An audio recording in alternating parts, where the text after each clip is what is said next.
Welcome to the Saturday Morning Breakfast Mix, where we highlight the highs and lows of a particular Saturday morning cartoon and maybe some weekday ones that I, as well as many of us, grew up with, and to show why these awesome Saturday morning cartoons made weekends and weekdays just the best, and why seeing them now instantly brings back glorious memories of those carefree childhood days.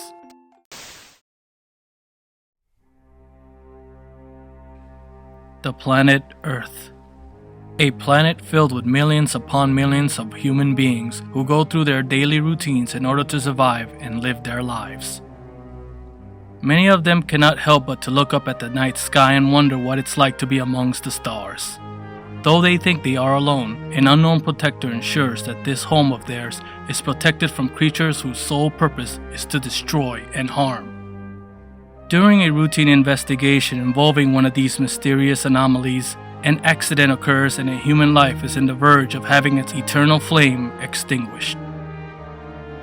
As that life is about to end, a mysterious voice comforts the dying man as he finds himself bathed in a radiant light, ensuring it that everything will be alright.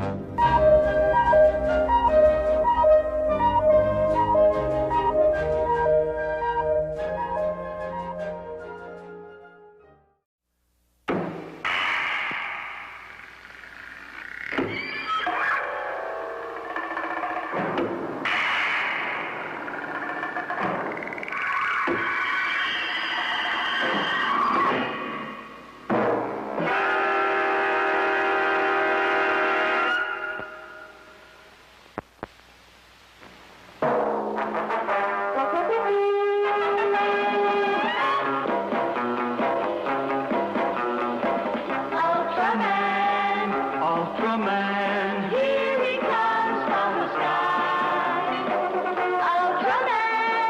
Ultraman, watch our hero fly.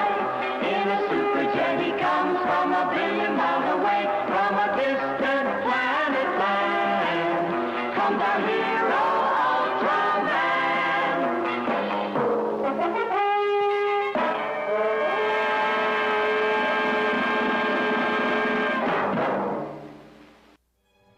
Ultraman is a Japanese live-action television series that features considerable use of special effects that first aired in 1966. Ultraman is a follow-up to the television series Ultra Q, though not technically a sequel or spin-off. The show was produced by Tsuburaya Productions and was broadcast on the Tokyo Broadcasting System from July 17, 1966 till April 9th of 1967, with a total of 39 episodes. 40 if you include the premiere special that aired on July 10, 1966. Ultraman became a major pop culture phenomenon in Japan, spawning dozens of sequels, spin-offs, imitators, parodies, and remakes. Ultraman's central characters were created by Eiji Tsuburaya for Tsuburaya Productions, a Japanese special effects studio that he founded in 1963 and was run by his family until October 2007, when the family sold the company to advertising agency TYO Inc. due to rising production costs. Eiji Tsuburaya was a Japanese special effects pioneer responsible for many Japanese science fiction films and television series, and was responsible for bringing one of the most iconic kaiju creatures to the world, the king of the monsters, Godzilla. Though the show originally aired in 1966, it didn't reach American television until 1972. In the then not-too-distant future, an international police group called the Science Patrol are in charge of investigating strange phenomena like aliens and strange occurrences throughout the world. A basic Ultra Soldier, Ultraman, arrives on Earth while pursuing an escapee of the monster graveyard, Bemular, in the form of two lights, one red, the other blue. In his pursuit, Ultraman accidentally collides with Shin Hayata, an officer of the Science Patrol who was on a scouting mission in his jet and is accidentally killed by the collision. The red light reveals itself to be Ultraman to Hayata as he slowly fades away. And feeling regretful for his death, Ultraman chooses to give Hayata his own life and merges with him in order to keep him alive. Together they protect the Earth from various threats such as ancient monsters and alien conquerors by raising his beta capsule and transforming into the titular hero Ultraman to save the day. The sculptor for the Ultraman costume and helmet was Toru Narita, who was originally asked to create and design an alien monster for the Ultra Q show. In the final stages of production though, it was cancelled. However, under the direction of Narita himself, staff artist Gimiyo Sasaki was told to reuse and slightly modify the original design, resulting in the traditional Ultraman look. The suit was worn by Bin Satoshi Furuya, who was given the role of Ultraman because of his tall stature and physique. 3 different types of suit exist. Type A, from episode 1 to episode 13, Type B, episode 14 through episode 29, and Type C, episode 30 until the end of the series.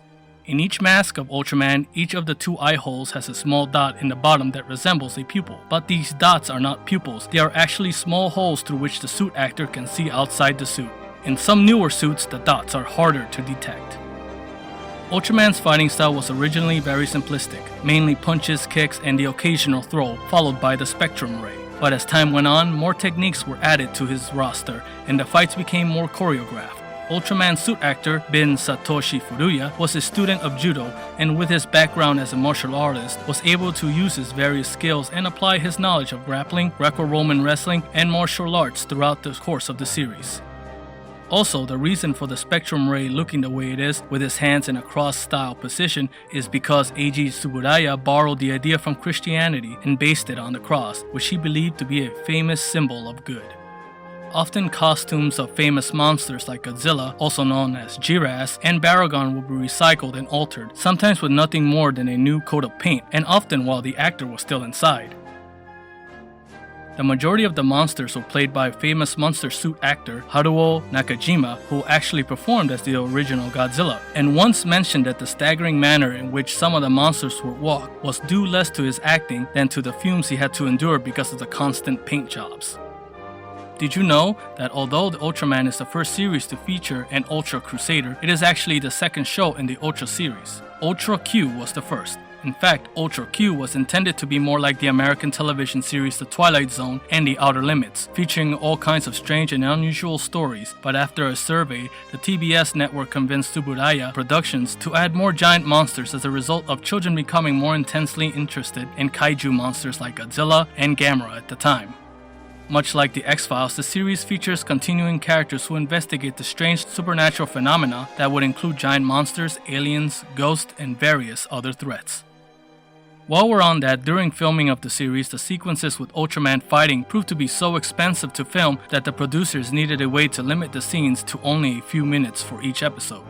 The solution was to give the character the weakness that he cannot survive in his true self for more than roughly 3 minutes before he runs out of energy. When he is losing his power or he is extremely weak, his color timer changes color into a red-violet and starts blinking when Ultraman is suffering either via losing his power, damaged by contamination of a planet, or he is extremely hurt. The premise of the show is quite simple. Weird things start to happen, and to the surprise of the Science Patrol, it's caused by a giant monster. The Science Patrol do what they can to take care of it and fail at defeating the menace, which eventually leads to Hayata getting separated from the others. Once alone, he turns into Ultraman, fights the monster, and as the fight rages on, the warning light starts to blink from the damage he's taken, but eventually overcomes his dilemma and wins just in time to fly away. Hayata returns, never to be asked why he's always coming back just after Ultraman leaves, although the show does take pains to put him in some sort of situation where others realistically wouldn't question his absence, and the show ends. The situations actually are quite varied, it's just usually revealed to be because of a giant monster causing the disturbance.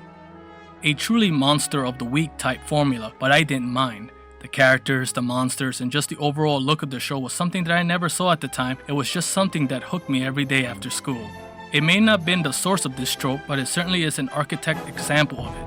Ultraman brought kaiju to the TV screens of Japan on a weekly basis. It helped expand the kaiju boom that began in 1954's Godzilla by giving kids a way to see their monstrous action without having to go to the theater. And let's be honest here, as a kid, seeing those monsters blow up, have limbs slice off, or completely destroyed was totally rad in my book. As the series goes on and after vanquishing various villains, the original series ends with Ultraman facing his final foe, Seton. Seton was a sinister monster, unleashed by an extraterrestrial race of the same name. As Seton flew into a horrible rampage, the iconic superhero of Earth came to the rescue. Ultraman attempted to defeat his terrible foe through the use of his Spectrum Ray, but Seton merely absorbed it and redirected the energy to his own assault.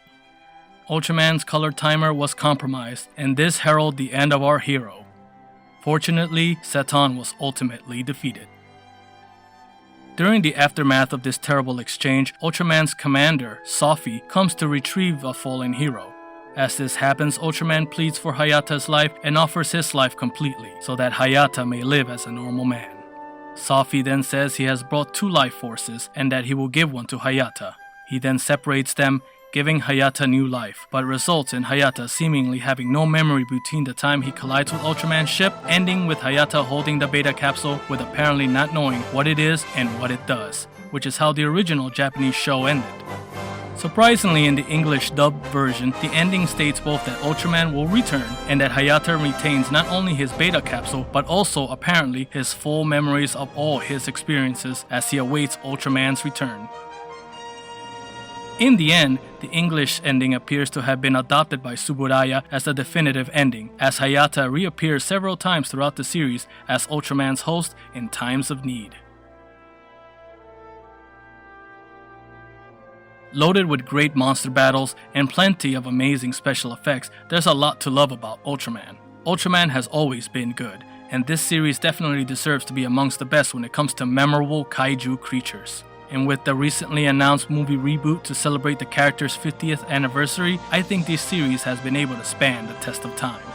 Thank you so much, and remember when it comes to cartoons we grew up with, that to truly appreciate something, you have to accept its strengths and its faults, no matter what they are, because when that happens, you can appreciate how amazing it was and how amazing it continues to be. Thank you so much, and I'll see you all next time.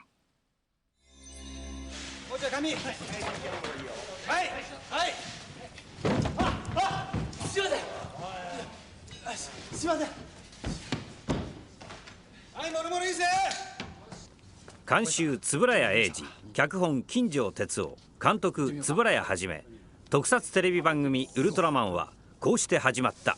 ウルトラ作戦第1号、撮影開始するよ。よーい